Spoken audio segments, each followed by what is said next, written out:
ఎందుకు అర్థం చేసుకోగలనంటే, ఎందుకు నడవగలనంటే, ఎప్పుడో కేశవరెడ్డి రచించిన అతడు అడవిని జయించాడు.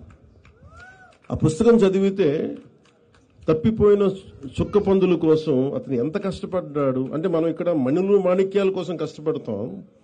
ఒక గిరిజనుడికి ఆ చిన్నపాటి ఆధారమైన తన చుక్క పందులు వెళ్ళిపోతే ఎంత కష్టపడతాడు, ఎంత ఇబ్బంది పడతాడు, అది ఆ కష్టం నాకు అర్థం చేసుకునేవాడు.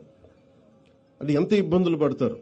అలాగే చిన్న కథలు చదివిన, అలాగే మన సంస్కృతం అంటే మన సంస్కృతి గురించి అర్థం చేసుకోవడానికి ఎప్పుడో చిన్నప్పుడు 5వ తరగతిలో ఐ థింక్ ఆంధ్రప్రభ ఆంధ్రపత్రిక సరిగ్గా గుర్తులేదు, దాంట్లో హాహా హుహు అని చెప్పి మన విశ్వనాథ సత్యనారాయణ గారిది ఒక ధారావాహిక సీరియల్ ఉండేది.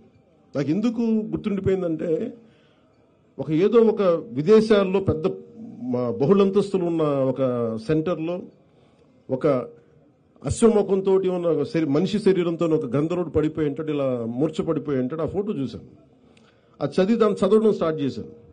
ఆ హాహాహుహు చదివితే విశ్వనాథ సత్యనారాయణ గారిది మన సంస్కృతి పట్ల అవగాహన అర్థమవుతుంది. అంటే ఎంత గొప్ప సంస్కృతి అనేది, అంటే ఎంత గొప్ప సైన్స్ ఫ్యాంటసీ సినిమా అంటే, ఒక జగదేక వీరుడు విజయ అతిలోక సుందరం కూడా పనిచేశాడు, దానికి మించినవి అంటే ఎంత అద్భుతం. అలాగే గుర్రం జాషువా గారిది మనకి ఫిర్దౌసి నా టీచర్ చెప్తే, నా తెలుగు మాస్టర్ గారు రమణయ్య వెంకటరమణ గారు చెప్తే ఎంత హత్తుకుపోయిందంటే, నా గుర్రం జాషువా గారి మీద పాదాలకి నమస్కరించాలని అంత గౌరవం పెరిగిపోయింది. అంత అంటే ఒక వ్యక్తి తాలూకు కష్టం, ఒక శ్రమ దోపిడిని ఎలా చేయకూడదు అనేది మనకి ఫిర్దౌసిలో అర్థమవుతుంది.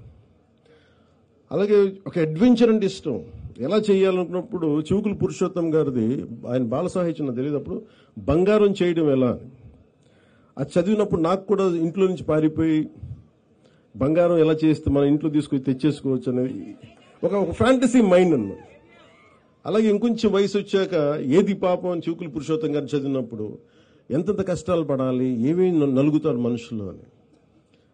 అలాగే గోపీచంద్ గారు ధర్మవడ్డీ చదువుతున్నప్పుడు మనుషుల స్వభావాలు ఎలా మారిపోతాయి, చెడ్డవాడుగా ఉన్నప్పుడు అందరూ భయపడతారు, మంచివాడుగా ఉన్నప్పుడు సమాజమే చెడ్డదైపు చంపేసింది, ఇలాంటివి ఎన్నో.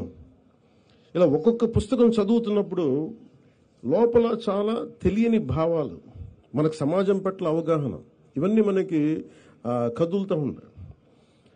అలాగే విభూతి భూషణ్ బందోపాధ్యాయ గారిది వనవాసి చదివి మెడ్రాస్ చెన్నైలో, మేబీ ఆయనకు 17-18 సంవత్సరాలు అనుకుంటా.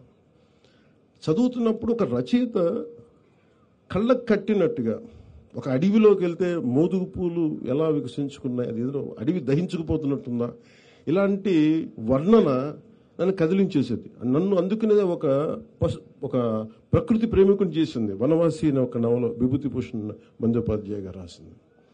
అలా ఒక్కొక్క పుస్తకం ఒక్కొక్కలా ప్రభావితం చేస్తుంది.